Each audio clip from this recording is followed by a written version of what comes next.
Hey guys, welcome back to News Dump. It's Saturday. Grab a bowl of cereal and listen to this news. Or sit on the toilet, like all of you feel inclined to let us know tell us every week. Yeah. Anyways, we have some news. It's been only a month since Jason Momoa's surprisingly badass and not at all lame look as Aquaman was revealed to the public, and even though we'll have to wait a little while before we actually get to see Aquaman in action, Momoa is wasting absolutely no time to start throwing shade at that other comic book movieverse over at Marvel. Yeah, at the Indiana Comic-Con last weekend, Momoa was signing autographs after the Game of Thrones panel, and one fan asked Momoa to sign his Aquaman Unite the Seven poster with an extra message for all the DC haters. Rather than making everyone else in line wait while he wrote an essay all over the dude's poster explaining the finer points of why DC is better than Marvel, Momoa kept it simple, simply writing, "Fuck Marvel." Yeah. So, shots fired? I don't know. I'm actually mostly surprised at how lovely Momoa's handwriting is. Great. What a well-rounded guy.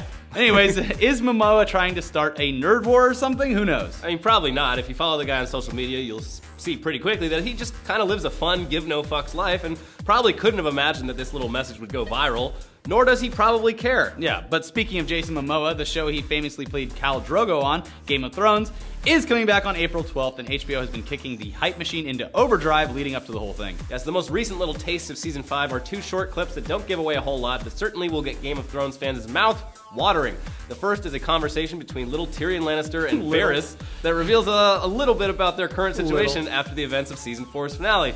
I'm not going to spoil anything, but Dinklage has a pretty sweet beard now. Yeah, we can all agree on that. The other clip is a conversation between Jon Snow and Mance Rayder of the Wildlings, where Jon tries to figure out why the Wildlings are so eager to get the fuck out of the icy north.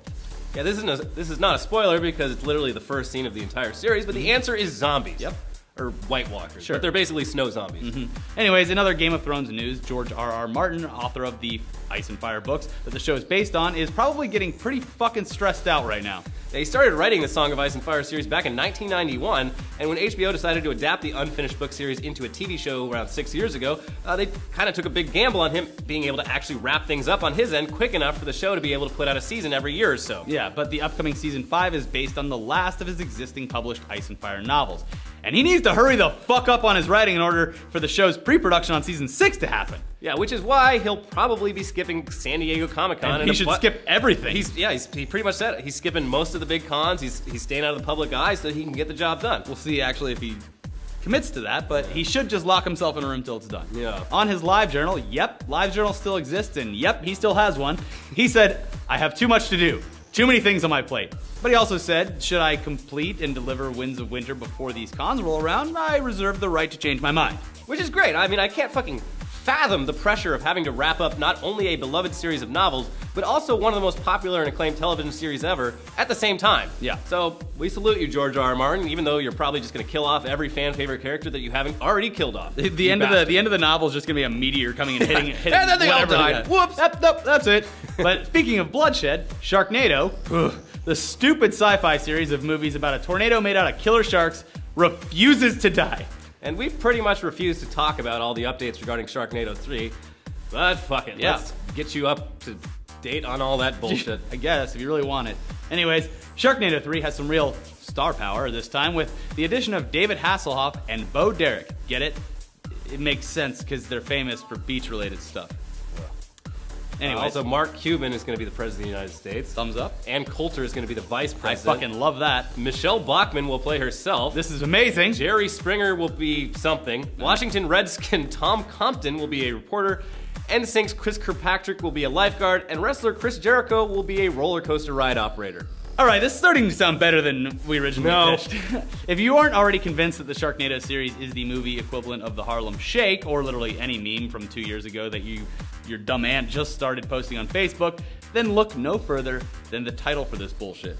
Sharknado 3, oh hell no. Wow. Oh. A focus group really had their work cut out for them on that one. So this movie will be clamoring for your attention like a drunk whore on the night of July 22nd, and probably for several weeks leading up to then. So do with that information what you will. Let's talk about something we actually like now. Yeah, we really liked Interstellar, and this week a pretty cool little companion film was released for it for free on Google Play. Basically, they took the premise of the movie, Earth is dead and we've got to find another planet to live on, and crowdsourced a time capsule of life on Earth from people all over the world. Yeah, so it's about 12 minutes of clips edited together showing various aspects of life on Earth under the fictional pretense that this is what we'll have to watch on our new planet to remind ourselves what the Earth was like. Yeah, it's a really cool idea and does a great job of cramming a lot of emotions and ideas into a short amount of time. And if anything, it'll make you appreciate living on this planet and not one of the shitty planets they land on in the movie. But at least those shitty planets didn't have 3 Sharknado movies. True. Yet. Well, Maybe they have VOD over there. Okay, well here's another thing we like.